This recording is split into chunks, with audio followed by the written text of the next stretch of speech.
Hello, true believers. This is Doc Hogg, and welcome to episode 32 of Comics and Variety. If you enjoy this channel, please do subscribe, hit the notification bell to be notified of new videos, and for the sake of YouTube's search algorithm, please do hit the like button. If you wish to contact me, you can reach me at dhog70@gmail.com. I'm also on Twitter. My Twitter handle is @doc_hog. Alrighty, before I move on to War of the Realms, I'd like to give a congratulations to Doug Garrett, whose indie comic Legends of the Lone Wolf has reached actually exceeded its goal of $4,000 on Indiegogo. So, congratulations. In my last video, I gave a promo to this comic book, and at the time, I think it was barely even halfway to its goal, and then after I gave the promo, it met its goal. And that, of course, can only be due to the massive audience presence of this YouTube channel.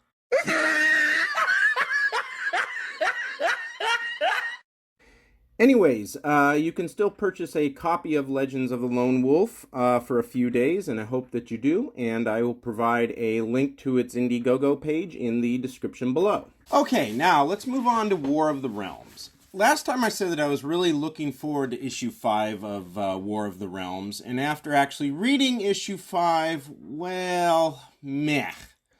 It's a little bit of a disappointment, and it makes me wonder if the finale, which is coming in issue 6, might be something of a dud. I hope not, but we'll see. Now, after the Dark Elf King Malekith was cut off from the rest of his army in issue 4, I expected that the heroes would start winning battles left and right, and that is what happens in issue 5. The problem is none of them are very interesting battles or very difficult.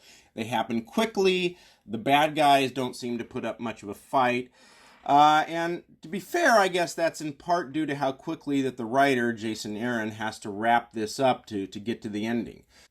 So here is what I mean. Here in issue 5 is the Battle of Wakanda. 3 pages later, here is the battle in Montevideo. 2 pages later, here is the Battle of Australia. 2 pages later, here is the battle for Antarctica. And on the very next page, we are in Asgard, although there is no battle there. The next page, we're in the Battle of Shanghai, and the very next page, we are in Manhattan for the battle there. And on the very next page, we are in... Here is London, giddy London, is it home of the free? Sorry, I couldn't resist. Now, if this is supposed to be an epic miniseries, it just doesn't seem that epic. And a great deal of the reason it doesn't seem epic is how quickly these battles end. Now, I think one way to solve that is to make would be to make War of the Realms more than 6 issues.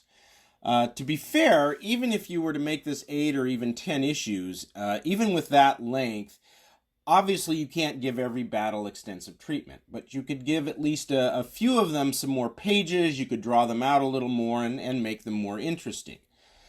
Now, in my last video, I sort of complained that we got teased that some of the heroes would have to stage a rescue mission to get Thor out of Jotunheim, and that didn't happen. And I thought Jason Aaron could have spent an entire issue on the rescue mission. And at the time, though, I said that was a criticism of wanting more and that that's not exactly much of a criticism. But now I think it's about actually needing more rather than wanting more, in the sense that you need epic battles if this is going to be an epic story. That said, Aaron does set up issue 6 very well. On the second to the last page, he shows that Malekith has captured Odin and Freya. He is threatening to kill them if Thor does not meet him in battle. And where Malekith is, in Stonehenge, he's set it up so that only Thor can enter Stonehenge. However, as we are reminded on the last page, there is more than one Thor. So it looks like issue 6 could be epic, and I'm hoping that it is. My fear, though, is that the battle will be shortened to sort of tie up loose ends, and there are a lot of loose ends here. What happens to Midgard after the destruction? What happens to all of the other realms that have been decimated by Malekith? what happens to the Dark Elves, and so on. I'm hoping, though, it'll be a bit more like the end of Infinity Gauntlet, the comic book, not the movie, where the only loose end that is tied up is what happened to Thanos. All the other stuff, like what does Adam Warlock do with the Infinity Stones and so forth, Jim Starlin saved that for later comics. I'm hoping that Jason Aaron will do the same. Alrighty, that's all on War of the Realms for now. That music means that it is time for Hogg's Headlines, all the news that Doc Hogg wants to report on. Dateline, inmates running the asylum. But hey, it's California. The Orange County Register newspaper had a great op-ed recently by John Phillips on Bill 310 in the California State Senate that would allow Californians who have prior felony convictions to serve on juries. And on this idea, Hogg's Headline says,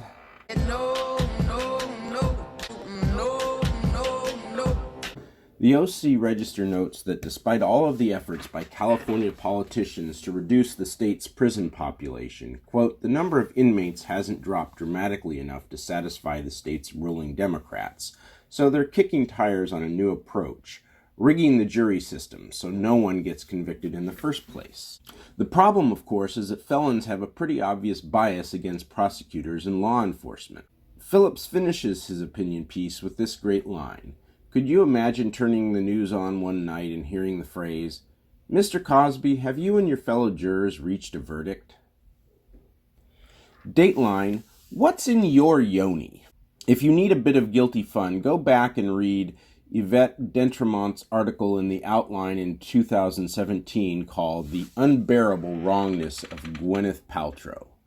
By now you've probably heard of Paltrow's lifestyle website called Goop. On it she sells important products that will improve your life, like this.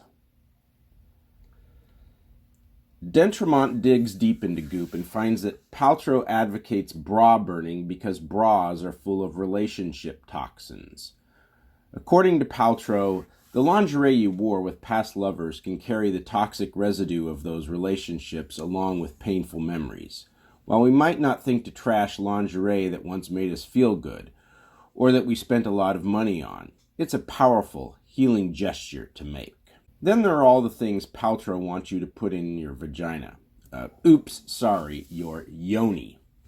According to D'Entremont, Paltrow loves to talk about vaginas. Apparently for her, the origin of life is also a place to stuff cash you're never going to see again, in the form of special oils, eggs made of rock, and steam. It must be said, owning a vagina does not make you an expert on one. Oh, and just so you know, the eggs, which are made of jade, cost $66. Okay, that's all for now. I'll provide links to those articles in the description below. Otherwise, have a very nice day.